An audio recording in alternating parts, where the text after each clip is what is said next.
Welcome back to the Enduring Minds podcast, part of the Everyday Athlete Podcast Network, where we keep going the distance and breaking the silence together.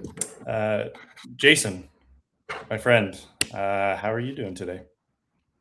I'm doing good. I know this will be coming out about a month a month and a half after we have moved, but we are in the last throes of packing up our home, leaving LA and heading to Phoenix. So tomorrow will be our last official day in this apartment. Wow, big life changes. Those are always come with the good and the bad, and the scary and the fun. And yeah, it's. I know you guys are excited about the move. So Yeah, it's like full circle, right? We've been running this podcast for 2 years now, and we often talk about life coming full circle on it and everything like that. And um, when Dr. Lori and I first got together, we lived in Phoenix and we moved to Seattle and we moved to two different parts of LA. And now we're heading back to Phoenix. So it's kind of interesting the whole full circle component now. yeah, and for those that don't know, I mean, Jason and I started this podcast on an absolute whim. It was a phone call that wasn't supposed to happen, and it happened. And 2 years later, we're still doing it, which is boggles my mind. I mean, I'm so thankful that we did, and we're going to have again another amazing guest to round out our season two. Without further ado, I'm going to make a little bit of an introduction here. So. Tommy Lewis is an ultra runner, coach, and host of That's Runnable podcast, also known for many as Tommy Run PT on Instagram. Tommy has really built his platform on a stark refusal to romanticize endurance sports. Instead of the hyper polished highlight reels of pristine mountain peaks, he shines a light on the raw, unglamorous reality of the grind. The nagging injuries, the mental fatigue, the bad days, the true strength it takes to embrace the slow, boring recovery miles. And in this episode, we're going to completely bypass the training logistics. We're using really the unvarnished truth of running to examine the psychological weight of endurance and what strength actually means when the cameras are off, and what happens when we stop hiding behind our mileage spreadsheets. So, Tommy, welcome to Enduring Minds. Thanks for having me. Pleasure to be here. So we like to start off with our very simple question. Who is Tommy Lewis? Yeah. Simple. Yeah. I don't know, man. I guess like professionally, like you said, I'm a coach. I make content on social media about running, about ultra running. I am quite reflective and sometimes over philosophize stuff. So I've kind of, I think in some corners been known for going deeper than it needs to go when I'm talking about running. But yeah, I guess like fundamentally, I'm someone who really believes in the power of running. I love ultra running. I love the mountains. I love the outdoors. And I just like have a real passion for sharing that with people in every which way I can, whether it's like practical advice on running, coaching advice, whether it's advice on mindset and consistency in training and that sort of stuff. Whatever it is, I just want people to get out there and see what they're capable of, basically. The irony of our intro and me talking about coming full circle, being in Phoenix and then moving back to Phoenix, and your who is Tommy Lewis answer started with coach, went through a couple of different things, and then right back to I love to help people. So like, has that always been a part of your life, even as a kid? Were you always like looking out for other people? Is that just something that you were born with or something that you've developed over time? I wouldn't say like I don't know. Like I do really find passion in helping people realize things that I've realized. I guess like I don't want to sort of pretend that I'm this altruistic person who's just always had a passion for helping others. My parents brought me up well. I think that they've always instilled values of caring for others, and I had a very loving, fortunate upbringing in that sense. So I've always sort of understood the value of helping others and the meaning and importance of purpose in that sense of like living to serve. But I don't think I was born with that desire to just like help others. But I think I think it's sort of certainly developed.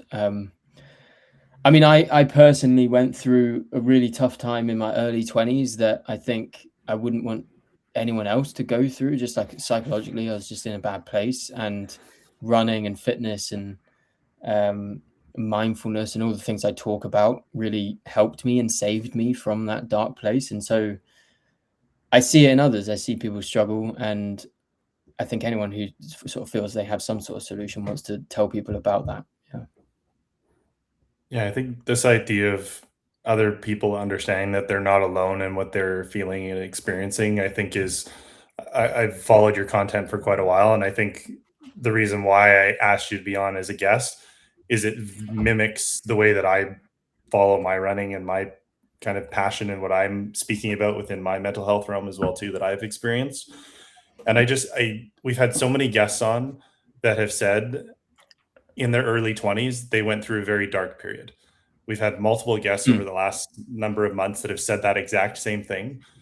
So what do you think it is about that early 20s age that has people going through this like really tough dark period in their life? I think for most people it's an identity crisis. I think we're so obsessed with identity. That's my theory anyway. We feel like we need to. We're sort of rushed in. Well, here's my theory. I think through school you're sort of rushed into these places that you didn't necessarily have any choice over. Like you go to university and you didn't really know whether you wanted to go to university, or you did a certain course and you're like, do I really want to do this? Or you sort of fall into a profession and you're like 5 years later or 2 years later, you're like, what am I doing? And school kind of prepares you all along for this life, and then you sort of dropped into this life in your late teens / early 20s, and then all of a sudden you realize that school taught you nothing about life, and you're just like, right, so I remember just thinking I was in this profession, like in some M&A sales profession, and it was just 2 days 5 days, 2 days 5 days, 2 days 5 days, and I just remember being like, right, so this is just it then, is it? And I have to ask permission to go on holiday, but like the only time I'm getting out of this 2-5 rhythm, I go on holiday. Like I had this like existential crisis. I was like, this can't be it. This can't be it. And I think a lot of people find that they think that they're going to leave school or university and finally start life, and then they start this life and they realize they've been taught nothing about this life, and pressure is higher than it ever was because they've all of a sudden got to survive and feed themselves and all that sort of stuff. And they also are searching for who they truly are because they don't have any true sense of what that means. And so they have an identity crisis. And I mean, that was me, basically. I didn't know who I was, what I stood for, what my values were, what was important to me, what was I was going to do with my life. And I was also going through this personally anyway, I was going through this sort of great separation from the religion I grew up in, and that was causing all sorts of turmoil, trying to find my own kind of moral compass. And so there's all sorts going on in my head. But I think for most people, it is just it's a strange time because you're just dropped in the ocean of adult life and you don't really know who you are because you're never really taught to sort of figure that out, basically. And that's my theory. It's such a beautiful answer, because you are saying what so many of us are thinking and also experiencing. And I made a post this last week about Father's Day, and I said how so many people ask my kids, what do they want to be when they grow up? And Yeah. I will only ever ask them now, who do they want to be? Because I don't care what you do. I care who you are as a person. Like you were talking about the values and being an individual and figuring that out for yourself. And school, like you said, kind of dictating who they want you to be. Again, industrial revolution, all this other stuff. School hasn't changed in 100 years. So that's what I'm hearing. What you're saying is like who do you want to be first? Not what do you want to do? Like what you do doesn't matter. But I'm going to let Jason go with the next one here. So, Evan, I'm just going to respond to your comment about your Father's Day post. By the way, I had no idea how much you look like your dad until I saw that picture. It was amazing. And then it's interesting, Tommy, because you talk about going through it in your mid-20s, and I'm 52 years old. So I went through it in my mid-20s as well, and for lack of a better phrase, became an alcoholic because that's how I dealt with it. And then in my mid-40s, I went through it again, right? And I'm coming out of it now, and it's because my wife, Dr. Lori, said to me one day, she's like, "You're Puerto Rican. You need to be Puerto Rican." And from that moment, I have talked about that. Like that is a part of who I am. And I bring all of this to this conversation about your second answer to who is Tommy Lewis, which was I create content. And so does social media today have a bigger impact on this? I'm dropping you into the middle of the adult ocean. Go figure it out. And now we have all these talking heads coming at us. Do this, do that. I have here's 7 steps to become a millionaire. Here's 7 steps to become a real estate investor. Here's 7 steps, right? We have all this noise coming at us. Do you think that, and we're part of it too. So do you think like we are not giving young adults the freedom to figure out who they are because we're telling them who they should become?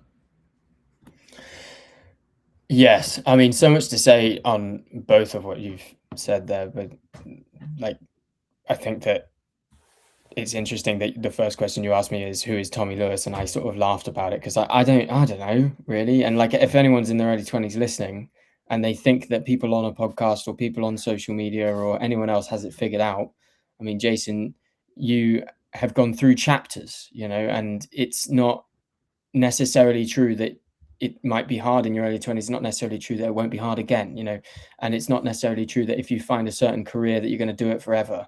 I right now am a running coach and I make content, and that's what I do. And that's the easiest way to answer the question, who is Tommy Lewis? Because it was the first question on the podcast. But who is Tommy Lewis at a very fundamental level requires a very long answer because we're all complicated. We're all into different things and we're all into loads of different things individually.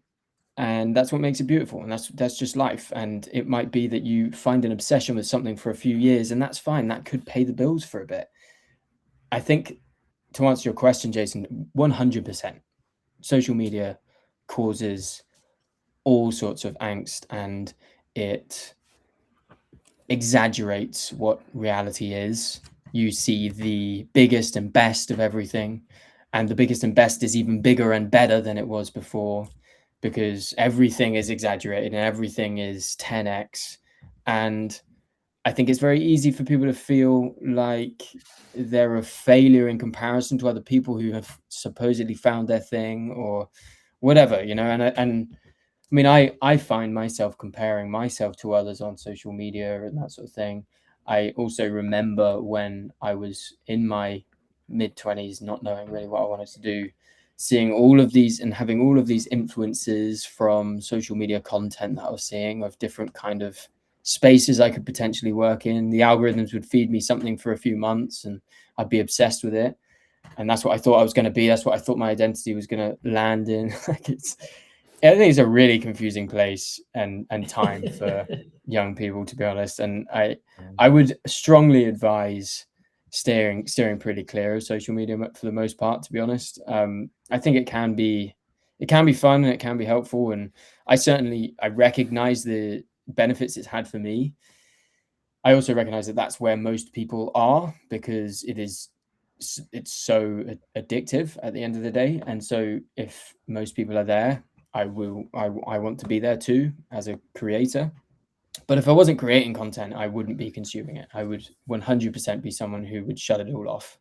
In the UK, they've just announced that they're going to be cutting it off for under 16s. And there's been all sorts of conversation about that. And I still don't really know completely where I stand on it. But I think for the most part, I'm like 70 to 80% sure that I think it's a great idea. Like, we don't need 15-year-olds and younger with social media. It's not necessary for them. They can have it when they're 16. That's fine. I just really don't think it's necessary. I think it does more damage than good. And you ultimately have to sieve through a whole ton of stuff that is not only obviously damaging, but stuff that's just chips away a little bit and makes it even more difficult to just be a kid and going through adolescence, or a young man going through their early 20s. Very complicated time, and I think that the less time you can spend looking at a screen, especially social media, the better you'll be at just dealing with life, in my opinion. Yeah. A friend of ours, Heidi, just put up a post about how she's not in a season of running today. And so she's not creating a lot of running content, and how basically her entire personality got consumed by running content as a way to cover some other parts of her life. Right. And I thought about that in this sense. I had a former uncle-in-law who once used to talk to me only about baseball. Only about baseball. I'm a huge baseball fan. But I also had my master's degree in business. I was a vice president of a company that was generating 300 million in revenue. Like, I have all these other ideas and concepts and thoughts, but he only talked about baseball with me. And it reminded me of what social media does today, that when you fall into that algorithm because you're posting running content, or you're a chess player and you post about chess, that's all you're getting. And so then you start focusing only on that, and you start to lose a little bit of who you are along the way. And so Yeah. I don't have a question, but I'm validating your response, which is honestly, go touch grass, people. Like, get out of your home, put the phone away. If you have to take it with you on a run, cool. Don't record it. Just go for the run and enjoy the run, and what comes into your mind as you're out there running, and embrace those moments, because I think that's how we then get to be creative and find other interests that we might have that we haven't thought about, because the algorithm is just hitting us with the one thing constantly. Yeah, I think that people struggle most with this social media stuff, and like in those vulnerable times of their life, they struggle because of this whole identity crisis thing. So they're trying to figure out who they are. They're trying to figure out, like, who is Tommy Lewis? What does that mean? And all of this information is coming their way. And I do believe that the information that then comes their way, it holds more sort of gravitas and emphasis in their mind or something. I know that's the case for me anyway. And then you don't consider what's happening in your real life as important, or as influential. You know, I think that when you think about who you are, you don't think about the interest in cooking dinner that you have. You're just sort of not there. You're not like in the moment. But like, if you weren't necessarily online, if there was no social media in your world, and someone came up to you and said, like, who are you, or what you into, you just think about your day to day, like what you do. And I do think that so many people get so caught up in what they're looking at and what they're consuming and what they think they're interested in based on what they're entertained by on social media, and they forget to actually stop and figure out what they are actually truly into themselves. The times where I have figured out who I am have not been times where I'm on social media consuming content. The times where I've figured out who I am have been alone in the mountains, or reflecting on a run, or whatever. It sounds so cliche, but the most powerful times, the most grounding times, are those times where you are not connected to some digital world, but you are connected to the real world. And so many people get caught up thinking that the online running world represents the running world, but it doesn't. And the online world doesn't represent the world. It represents what's happening in the comment sections. It represents what's happening in the video responses to videos and arguments online. And the algorithms love to feed you stuff that's the most polarizing and the most attention grabbing. And that's the reason you think that it's so dramatic, but it's not. Things aren't as dramatic as they seem. And that's the great challenge we have in our world at the moment, is that everything seems so much more crazy than it actually is in reality. I was talking to someone on my podcast about this very topic, about the fact that there's all this like polarization, or this like politicization of the running world, and politics just leaks into it, and there's arguments going on, there's tribes, there's tribalism within running and all this sort of stuff. And if you're so transfixed to your screen and your social media and all of that stuff, you think that represents the running world, but it just doesn't. The running world is your local fell race. It's your local your local 100-miler that's like just got a couple of cones as a finish line. Like it's just it's the people you meet up with, or it's the running world is the experience you have on your own run. It's the connection you have with someone, and you meet someone, maybe it's like a new brother-in-law, and you realize they're into running, and then you connect over this thing. You don't connect over what's happening on the online space. You connect over the running stuff, because that's what connects you, right? And I guess it's just a long-winded way of saying what is happening online on your screen and what's influencing you, these strong influences of entertainment, that's not real. It's not the real world, and it's not the real running world. And I fully agree, Jason, go touch grass. But sometimes I think these phrases, they just don't land. Go live a real life, like experience what's happening in your real life. Even this podcast, like get to the end, but once you're done with it, unplug. Get out and actually listen to what's happening around you, because we can get so distracted, and then we crave those distractions. Yeah, Jason and I have made a concerted effort to reach out to our guests whenever we're traveling or we're doing other things. When I was in Kendall in the UK in November, I ended up staying with one of our guests from our podcast. And then I just met another one recently and because we're intentionally cultivating this community of people that has a very similar mindset. So you already have this connection. You're talking about these connections and these relationships. That to me is the reason why Jason and I are still doing this podcast today, is because I want to connect with people all over the world that have very similar philosophies. This idea of, finding peace on the trails and connecting with individuals in a way that you can't do on a screen. Like, giving somebody a hug and saying like, hey man, like that story you shared on our podcast, like it touched me in a way that I can't even describe. And now, in my opinion, like I'm connected to that person for life in a very big way, because we shared something that is so like you can't get it anywhere else. It's not going to come on a screen. So in saying that, your philosophy on running, again, when I say it mirrors mine, it's funny how the little touch points, you start to get involved and you start following people a little bit more. You start sharing their content, you start liking their stuff, and it shows up a little bit more. But as you said, you're only seeing like this 1% amplified all the time. So the only thing you're getting fed is the thing you want to see, as opposed to the things you don't want to see.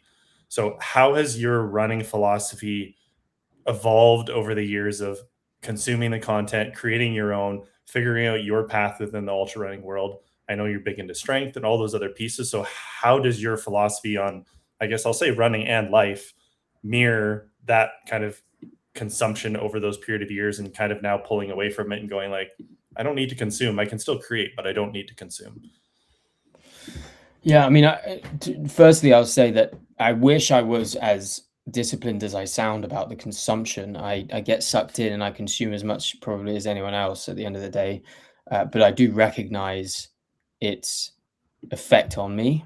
I do try to stay as conscious as I possibly can about what is on my feed. I'm endlessly telling my social media what I'm not interested in, and I am trying as much as I can to do what I can to control what comes up.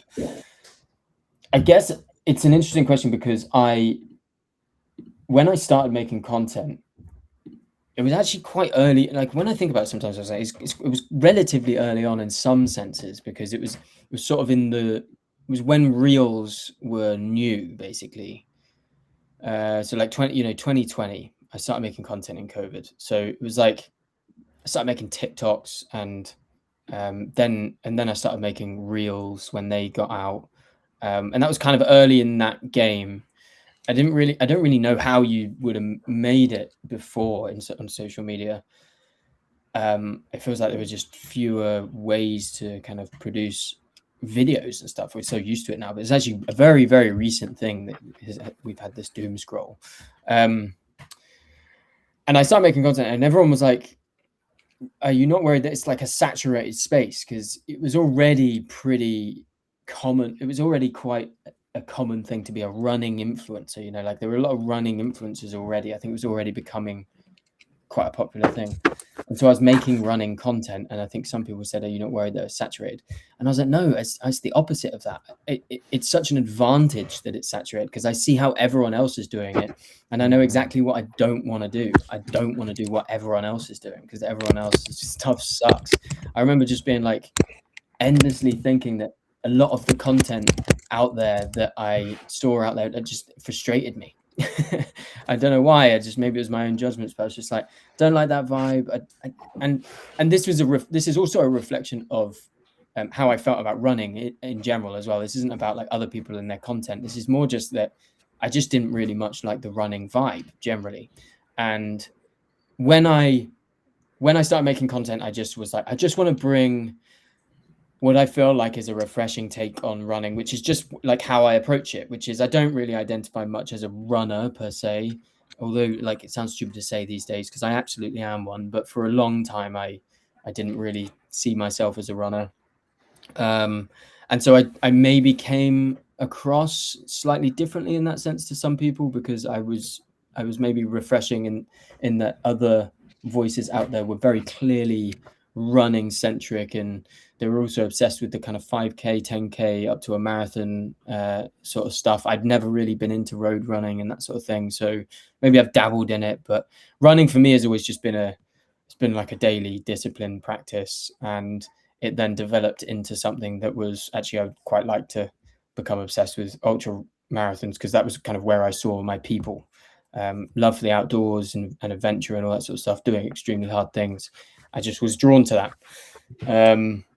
So yeah, I feel like my approach to social media was, well, I just wanted to provide value, and I wanted to just be honest and be myself. I guess I've always been someone. Now that I'm 31, I'm sort of looking back at how I was as a kid and in my 20s, and I just always wanted to be different. I wanted to do something that was different to the norm. Whether that's a good or bad thing, I don't know, but that's just honestly who I am. Just sort of want to be a contrarian, want to be a little bit different. Don't want to be considered stereotypical and all that sort of stuff. And so I think if you are someone who wants to get into like social media or the running space and you're just following what already exists, that's fine, but you're not going to sort of stand out in any way. You're going to struggle to anyway. So I always try to approach it in a refreshing way. And at the end of the day, when you fundamentally know that you're not unique, you recognize that other people are going to resonate with what you're saying. It's not unique, as you noticed, that I struggled in my early 20s. It's not a unique story. Everyone did, apparently. And once you start talking about it, you realize that it's a really common thing, that people went through really hard times. And so it resonates with a lot of people. It's not unique that I don't care about marathons. A lot of people don't care about marathons. It's not unique that I run because I love the outdoors. I love being outside, and I love challenging myself, and I do it for my mental health. That's not unique. But a lot of this stuff, I think, for a long time was skipped. I think it's spoken about more now. But yeah, I just try and be myself. And I also think that, I'll keep rambling, but I also think that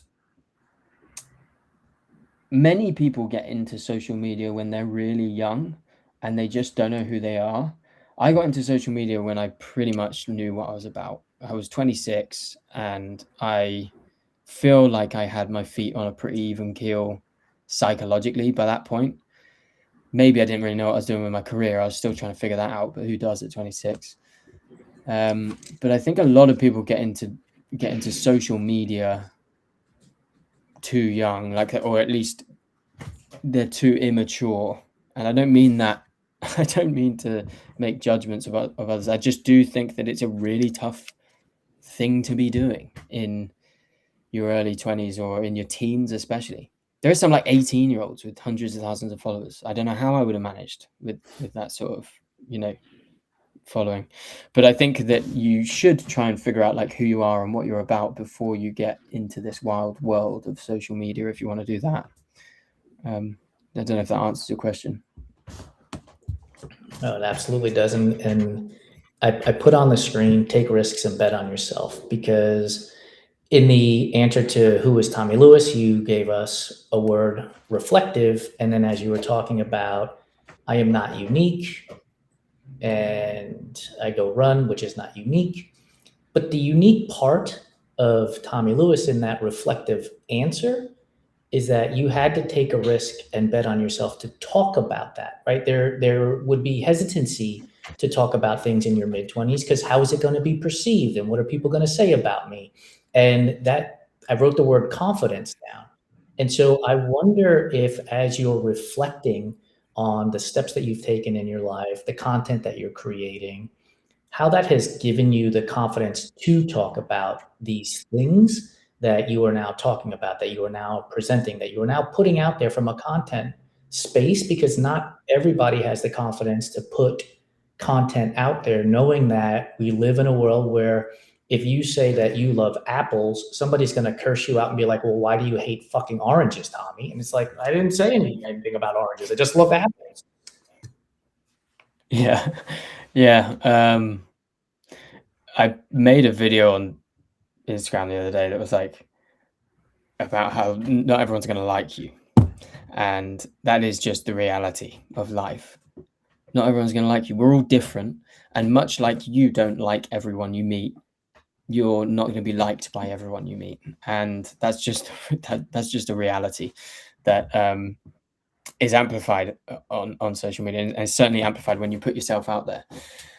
And actually what I've noticed is that as my pages have grown to the size they are, which is like relatively big now, I have noticed that as you get to that sort of scale that is considered big, people really start throwing more judgments at you.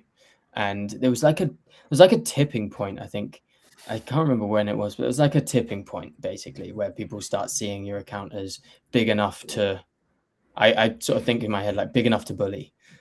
Like, I think that when you put yourself out there, when you try and show that you can just do things like just make a podcast or just put social media content out there or just quit your job or whatever, people will always not like the way that you come across or would choose not to. And that is just a reality. I don't know at all where the confidence in me came from to just go for it, because it did require bravery, to be honest. And I quit my financial tech job I was like doing well in London and was fine. I was just very unhappy, and I quit it to qualify as a personal trainer and found myself working on the gym floor in this random gym in Bristol trying to get clients. And I'd gone from, in terms of social status, I'd gone from, I think, pretty decent to suddenly like making silly running videos on social media with a few hundred followers, working in a budget gym in Bristol in a random place with like a beat up car and just like feeling lost, not knowing what I was doing. I took risks and I was putting out videos every day, and it failed, and it completely failed. And I had to run back to the corporate world that I was used to with my tail between my legs, embarrassed. I deleted all my Instagram and my content and all this sort of stuff. I was completely embarrassed by it. And it was only when life threw me another curveball, I was made redundant, that I was like, well, I should probably use this qualification so I can pay some money. I can get some money and pay some bills. And then I started making it again and started going, do you know what? I'm going to do this social media thing. And I tried again, and I'm going to try and grow an audience and just put out loads of content. I know that if I just do that, it will work. And I had this belief in me the second time around for whatever reason.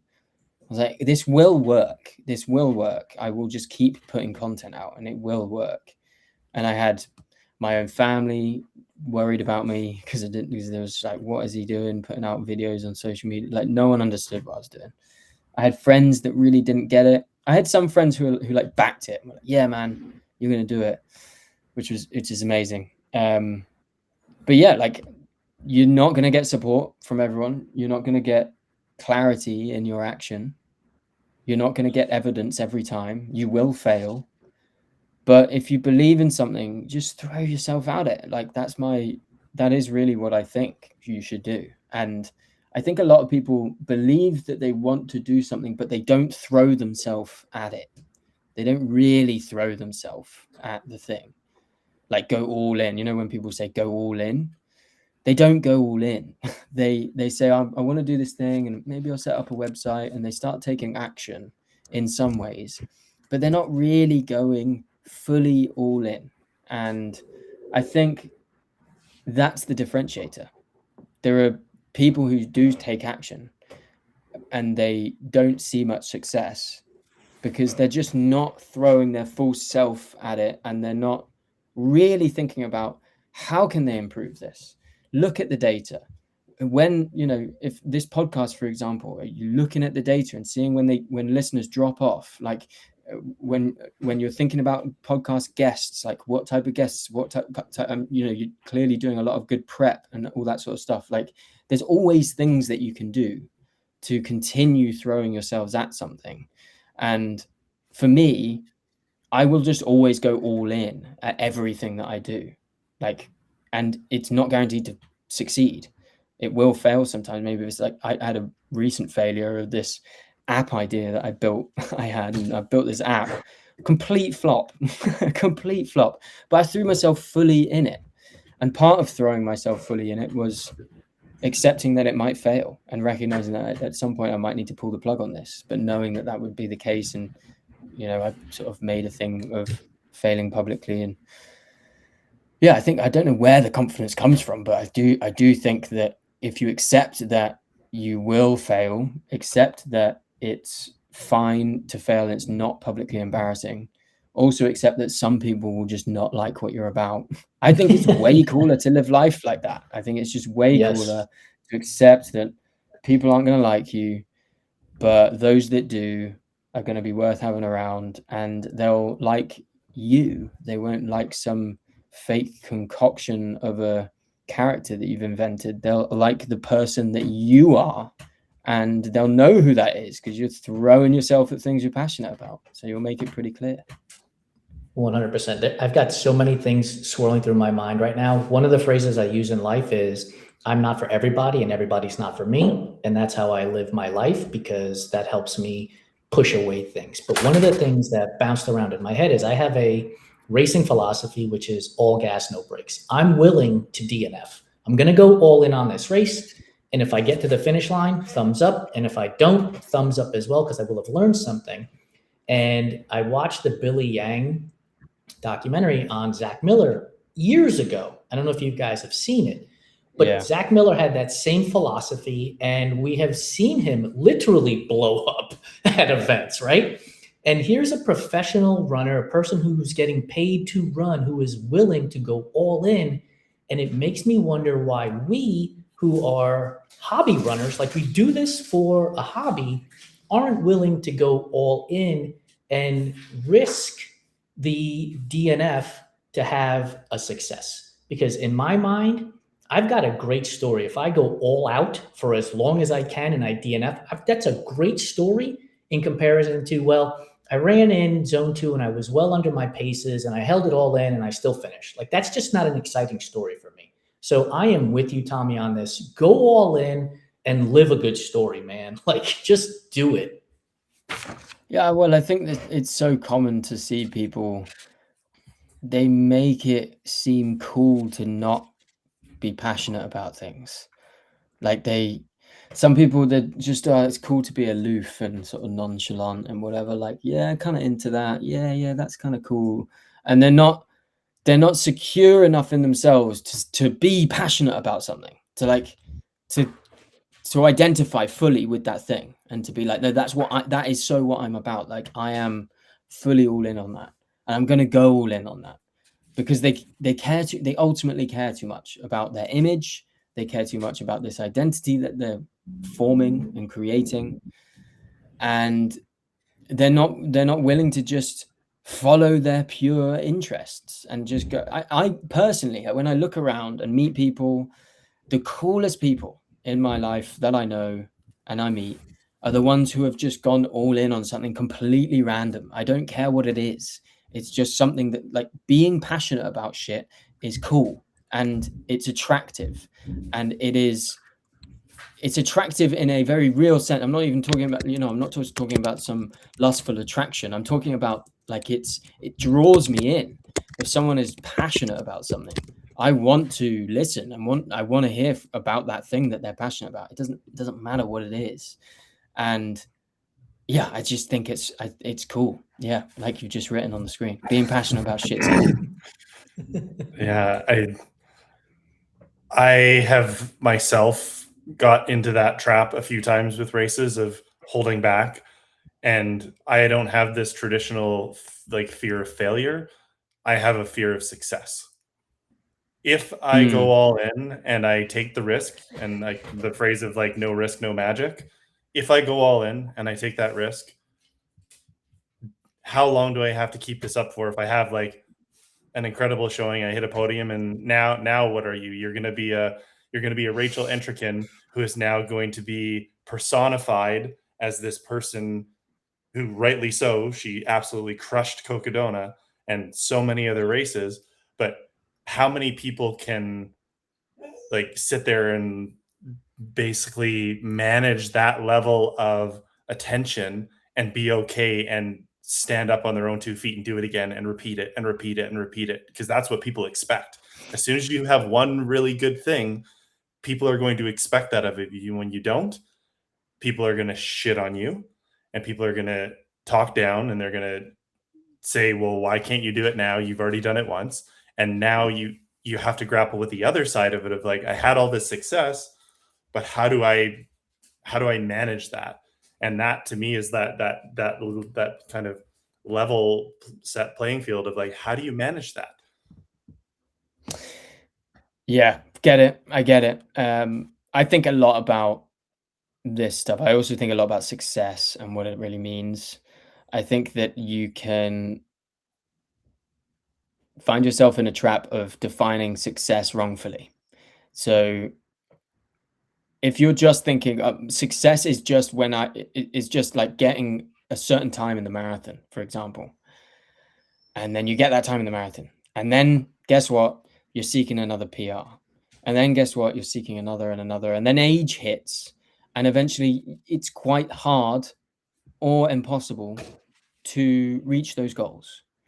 And eventually people who do age, when people age and they realize that they're past their prime, they start finding different reasons. Finally, they start redefining success finally, and it happens eventually they sort of do that.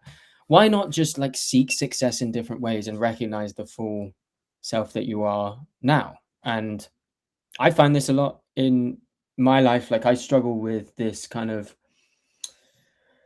status hunting, reputation hunting, and I determine success sometimes based on how many views a video gets, or how many followers I have, or how much money I make in a month, or how, whatever these things are. And in my racing, I'll define success based on times or position in the field. But excuse me, but there are so many ways that you can define success. There are so many different ways that are very difficult to measure, maybe, but are legitimate and are real and are full, complete, and holistic and human and valuable and beneficial for you to reflect on, and have no relation to measurable things. And that's a beautiful thing. I think we should focus on those things more. Like, if you go on a run and let's say you have an interval session, because it's a measurable thing that you can get right or wrong, and you come back from it elated, like you feel amazing and you feel good, you feel happy about things, and then you look at your watch and you sort of break down the data, or you look at your phone, it's just synced up, and you look at the data and you're like, didn't quite reach the pace that I was looking for, or I started slowing down on the sort of final 3 intervals. Am I getting unfit? Like, am I gonna be shit at this performance in this marathon or whatever? And all of a sudden, your run was a failure because you've looked at the data. And you forget all of the things that like were great and a success. Like it was a success. You fueled well before, you came back feeling good, you were ready to take on the day, and then you looked at your Garmin app or your Coros app and it ruined your day because it ruined your reflection on the run because you were determining success based on the wrong things, or you were limiting your definition of success. So I think I tend to try and help, like those who I coach, for example, I try and help them think about what they truly want from things. Because if they truly do just want a certain time in a race, if that's really all they care about, I think it's worrying. I'm like, well, that's great, but you have to have different goals. You have to have different success definitions, because it's not guaranteed that you'll succeed at that thing, but it is possible to succeed at other things at the same time.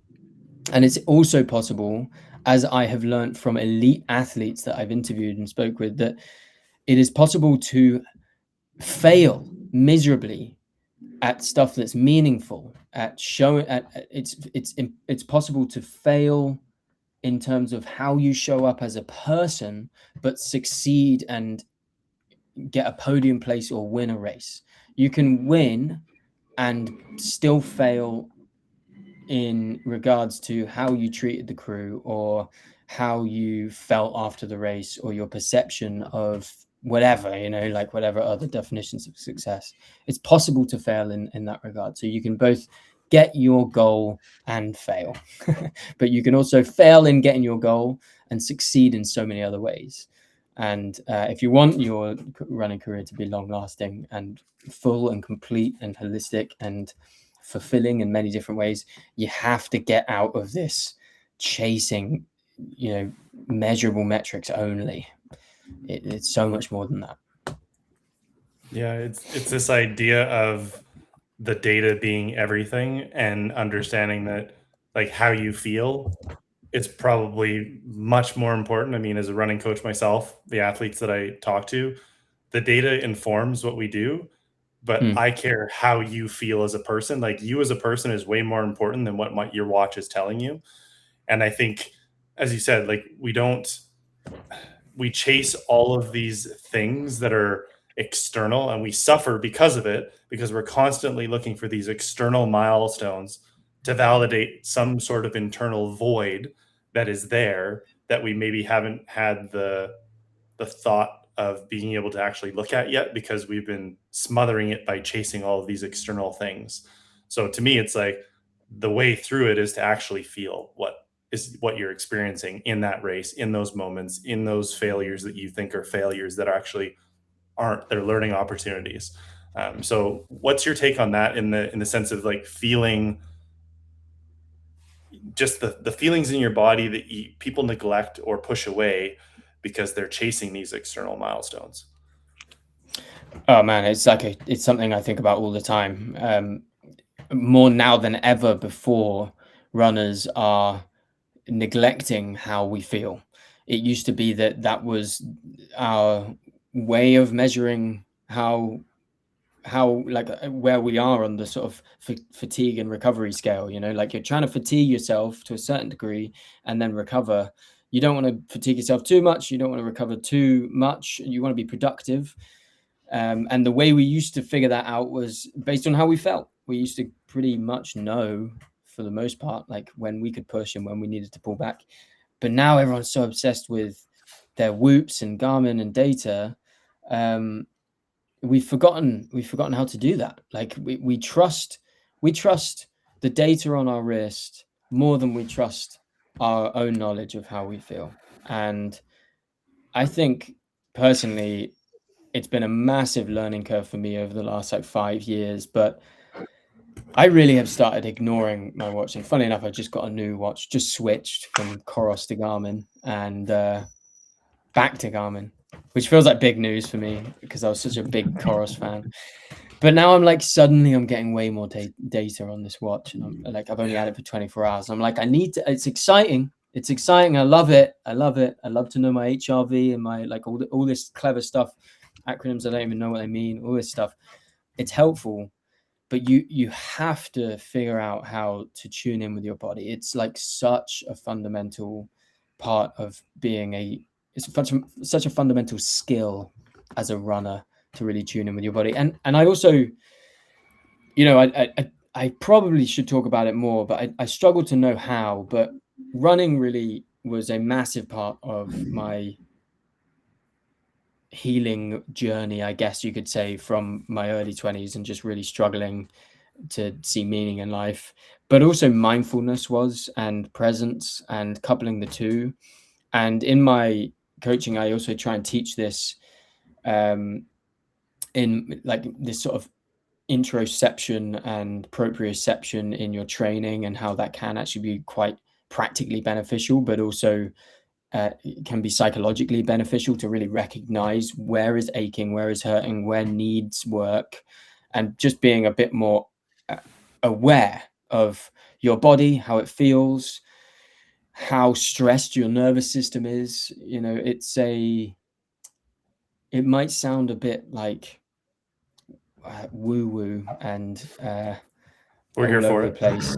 Yeah, but We're all about the more I've grown up, the more I've sort of just been like, I think that there's serious value in that. Like, I do breath work in the morning. When I remember, I do movement. I'm not a yogi, but I do like my own version of sort of yoga and movement and mobility and stuff. And I try to tune in with my body and how it feels, and where feels loose and where feels tight, and where feels like it needs work, and where feels more achy and imbalanced, and all this sort of stuff. And it's not technical. It's not, I think a lot of people think you need certain knowledge to recognize this. It's not. It's just intuition, man. It's just like, I just feel like I know my body now more than ever, because I've tried to get to know it through movement and through breath work and through being conscious of it and mindful practices, just trying to like be and recognize it and sort of take note of it. And I think that's a massive skill for a runner to own and develop. When you're on a run and you feel something, like, take note of it, recognize it, and be curious about it. Don't just think, no, be curious about it and like take care of it.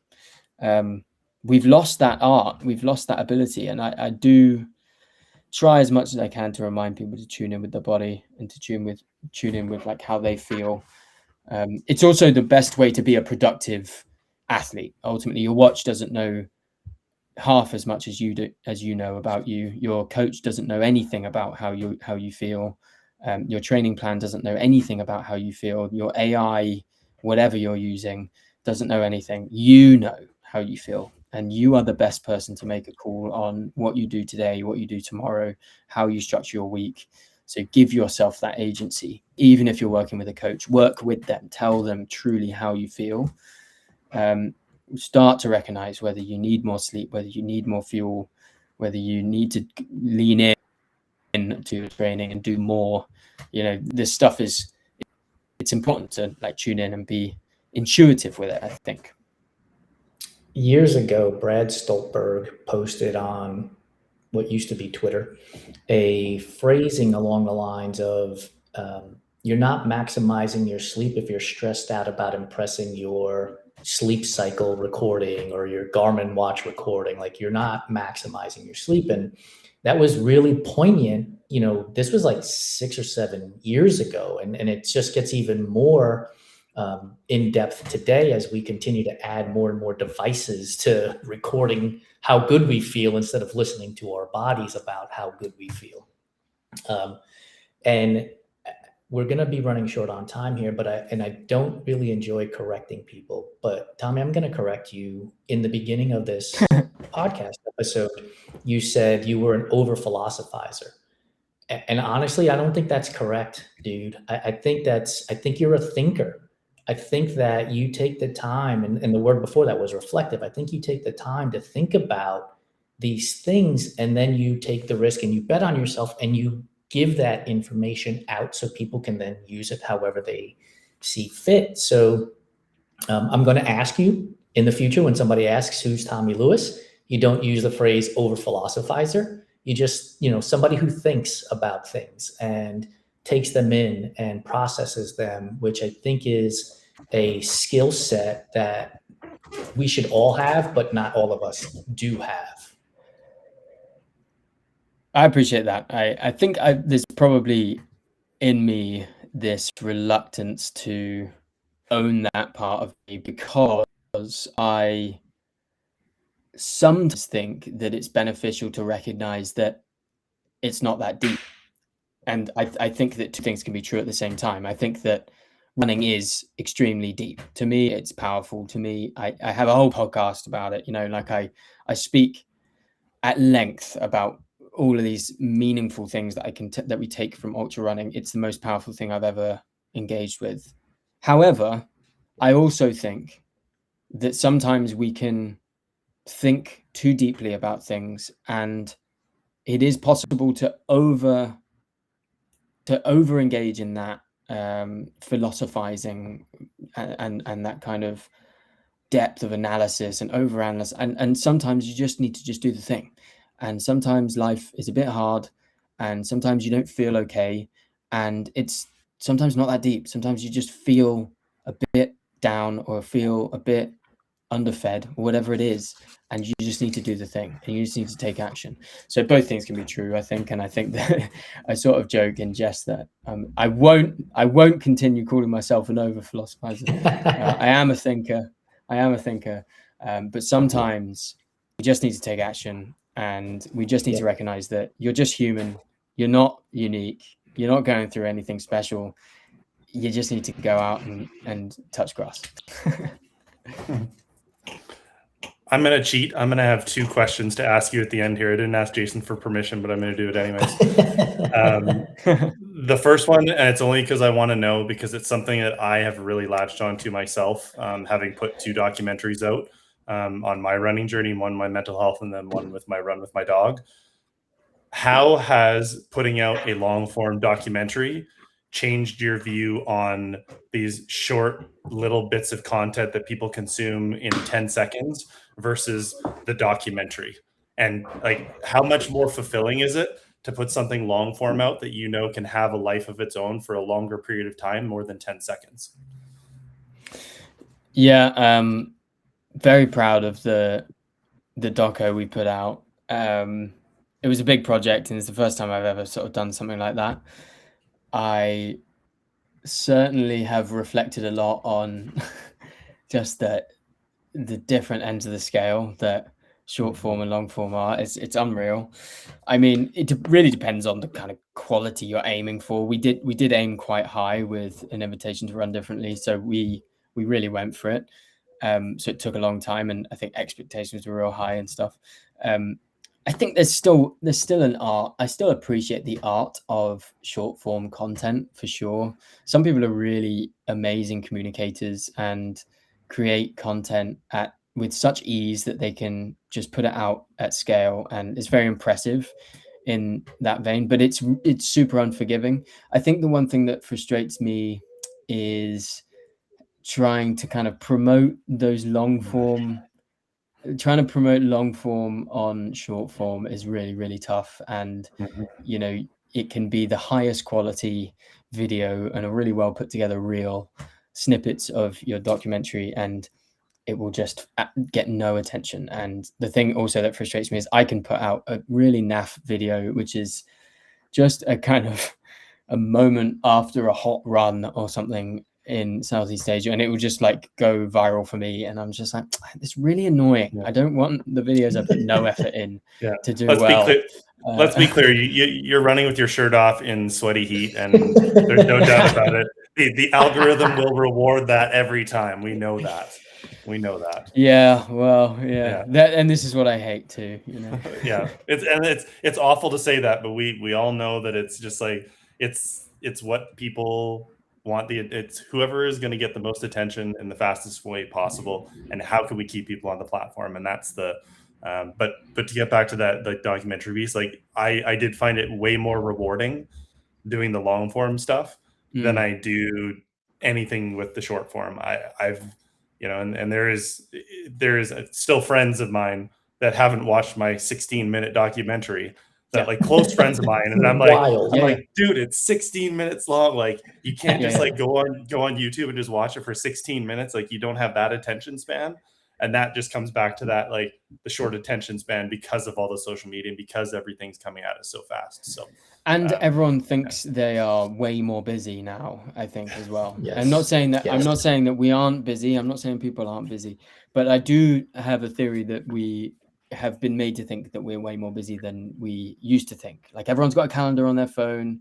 Everyone's has to have loads in their calendar. Everyone's really busy. It's like, it's way more intense than it was 50, 60 years ago in that sense. And all of a sudden, everyone is, you know, really strapped for time, and we have to be moving quickly, and we have to scroll quick, and we have to, you know, and I think it's all kind of a facade, to be honest. I think that you can get a huge amount done if we just pay close attention to the things we should be doing.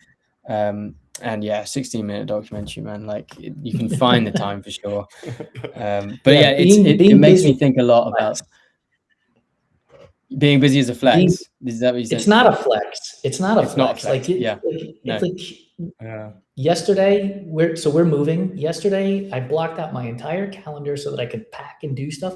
I got so much shit done because I wasn't scrolling, because I wasn't doing all these other things. I got to focus on getting 2 or 3 of our podcast episodes done while packing into bins, while moving it into my car, all at the same time. And I'm far more fulfilled because I wasn't doing this and ignoring Evan's 16-minute documentary, which, by the way, I have watched more than once. Well, it's funny, actually. I mean, we could have a whole podcast episode on this very topic, but Lou and I have been moving quite quickly around, and we've been taking advantage of this. We've had a bit of a gap year, basically, and we've been just like, we've been working, but we've been traveling a lot, and we just really want to slow things down. And I think, like, it's a bit of a theme for me, and in this year, it's just really wanting to slow things down. I've actually got this piece of coral on my neck, which is a reminder to slow things down, because it's from a specific place in Egypt where time literally feels like it stands still. And I do think that we try and do so much every day, and we try and fill every day with so much, and we expect ourselves to do a huge amount with every day. And if we don't achieve that massive list of things, we feel like a failure, when in reality, like, you can do a huge amount if you just get 2 or 3 major things done every day, and you should feel proud of that. And you don't have to feel overwhelmed by all of these tasks. And there's these productivity maxing people out there, you know, hustle culture people who literally don't do the dishes because it's a waste of time. They get someone else to, and I recognize that you can be master delegator and, you know, commit all of your time to making money, but I just think we've been all fooled a little bit into this over productivity, over successing our lives, when life is sort of here now, and you can just kind of be in it and live in it. And I don't know, I'm not an enlightened person, but I do think that everyone sort of comes around to that idea of slowing down eventually. And I think I'm sort of there. I want to do less, not more. Yeah, slowness creates capacity, and I think that's I will put people up on a pedestal who, like, embrace that slowness piece, because I think that is actually harder in this day and age, to subtract things rather than add. So I think that's such a beautiful way to think about it. So final question, another simple one for you. Where is your mind after this conversation today? Where is my mind? I've loved this conversation. I find it helpful. I don't go on many podcasts. I interview some people and have my own. But to be asked questions is quite fun, because I sort of reflect on who Tommy Lewis is and what I'm about and what I want to talk about a lot. And where my mind's at, I guess, is it always comes back to what I truly am passionate about, and that is trying to help people to slow down and to appreciate the process and the moment they're in, and to try and measure their success on different things other than what everyone is telling you to measure your success on, and to just live life, I guess. Like, how can I put this?